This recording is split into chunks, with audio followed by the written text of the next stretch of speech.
Hello and welcome to Voices of BlueScope, the podcast where we go behind the scenes at BlueScope to meet the people who create strength every day. I'm your host, Martin Feld, and thank you very much for listening.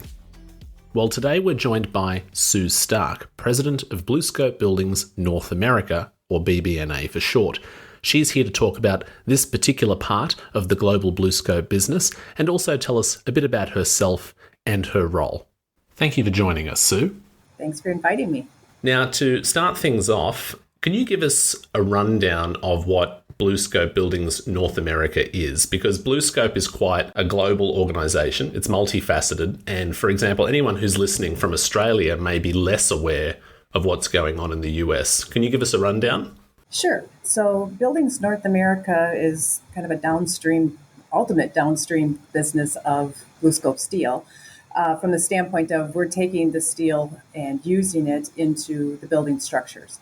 We'll work with our builder partners in combination with their customers to design and construct the structure for the build that they're looking to do. So we're not necessarily doing the entire structure, but we're designing the whole structure. And in your role as president, had you come in with experience in this particular sector before? What was your approach when you joined? Yeah, so this is a new industry for me. I've worked in welding industry. I've worked in the food equipment industry, but building industry was new to me. But there's a lot of commonalities, right? I mean, there's the builder partners, my other business, my other industries. We worked through these partnerships as well. Really addressing it from the standpoint of what's our deliverable, what's our value proposition, how is it that we're delivering it? Are we providing value add to the builders as well as the end user when it comes to delivering our product and making sure that we're maintaining our top positions from a preferred brand in the market?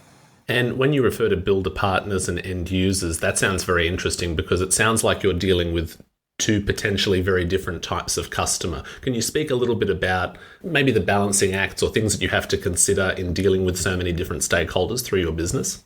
Sure. Yeah. So our builder partners they're basically our channel to the end user who's buying the building. The builders are working directly with the end user or whoever's buying it. They're making sure that they're understanding what the needs are of that end user, and then that information comes back to us to do the design work and ultimately give them the package that they can then construct. It is interesting because you can sometimes get a little lost from the standpoint of who's the customer, because clearly we have a customer relationship with the builders because we're delivering a service to them. But it's also important to know that, again, they're a channel through which we go to get, ultimately it's the end user who's paying the money, and we have to make sure that we have a value to them as well. And so it is a bit of a thought process that you need to go through because we are so builder focused, which we should be. They're, again, a trusted partner. We have to have a good partner relationship with them, but also just keeping in mind that who's the ultimate user of our product and making sure that we're staying in touch with that aspect of it as well. And of course, BBNA is spread across the United States. Can you tell me a little bit about some of the sites where BBNA is based or some of the different brands that are working across the country? Sure. So we have two building brands, Butler as well as Varco Pruden. Those are the two brands that we sell under. We have 7 manufacturing plants and a couple more engineering facilities across the country. We have West Region plant, and then predominantly we're heavy focused in the East, South, Midwest aspect of the country.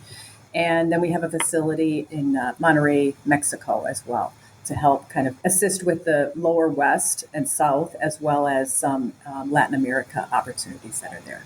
So across 2 different brands and then different sites across the United States, it sounds like you also have very diverse workforces or people who are working under your brands, even from different language groups or language backgrounds. Can you give us a view of BBNA's approach to maybe diversity and inclusion? How do you look at that as president? Yeah, so from a diversity standpoint, we do work with work teams we have a Mexico facility, both engineering as well as manufacturing. We have a group in India that works with us from an engineering perspective. IT, we have some off-site kind of locations as well. So I think staying very open to understanding, kind of what our needs are, where is the variety of places that those needs can be satisfied. Staying open to that conversation, I think, is really important. And the group has, I think, done extremely well, being open to where the right resources can come from. And I think from, an inclusion perspective, as you talk about the variety of areas of the United States, we certainly have different customs, different attitudes. Everybody knows about a laid back California attitude. Maybe you might have a different East Coast personality versus a Midwest. So, I mean, we all have our kind of uniquenesses, but I think that's one of the great things about any kind of national company. You have that ability to kind of bring from everybody, and the plants, it's great because they celebrate various activities and milestones that they reach, and they do it in their own way. Kansas City, we're known for barbecue, so we might have a big barbecue. The Monterey facility, when they celebrated, it was this great lively Mexican focused celebration. It was beautiful, right? And so it's nice being able to expose the whole organization to all those cultural aspects that our different regions bring to the table.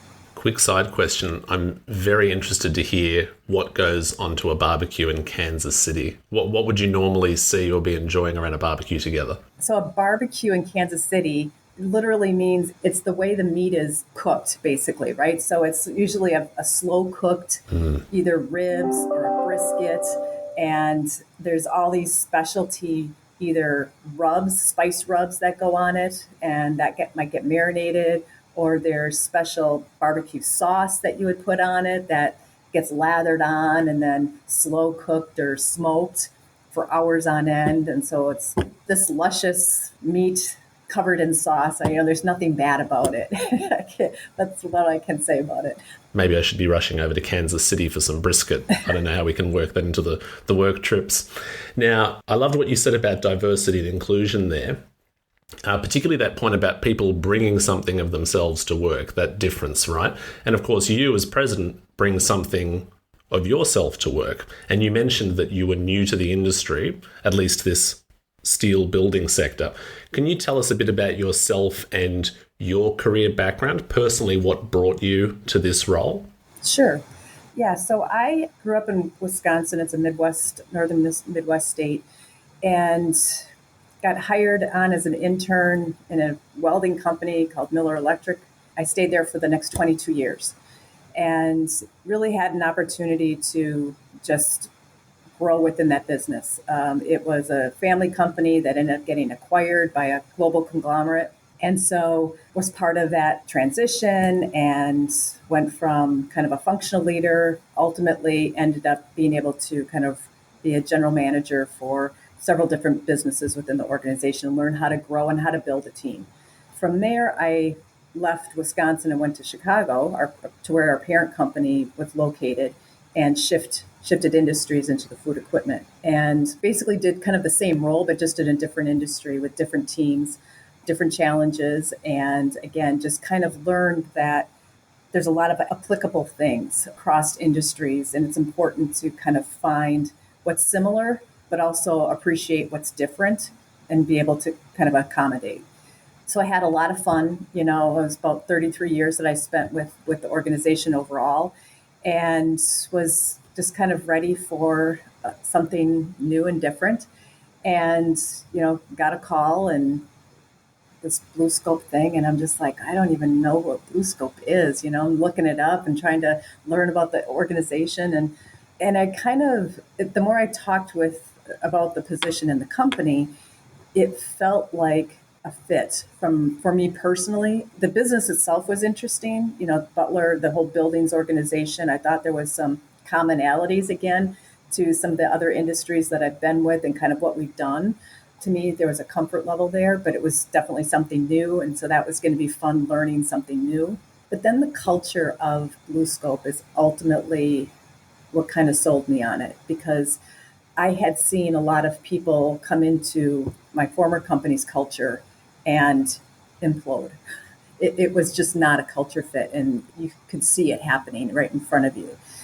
And I certainly didn't want that, for a new experience. And the culture just really felt this collaborative, kind of bottoms up, autonomous business structure that I was really drawn to. Yeah, so it's been almost a year now, and haven't looked back. That's fantastic. And what you were saying about a culture of collaboration or maybe sharing information, I hope you don't mind my bringing this up, but I noticed that you and Jill Harmon, who has actually been on this podcast before from the BlueScope Foundation, recently put up a post about Disability Independence Day. And is this something you're happy to discuss? Yeah, sure. That culture of sharing information or bringing something of yourself to work. You put up a video about Disability Independence Day in honor of the signing of the Americans with Disabilities Act. This is a personal thing for you. Can you tell us about what this day, celebrated in July when this is being recorded, what it means to you? Yeah, obviously, pretty personal connection for myself.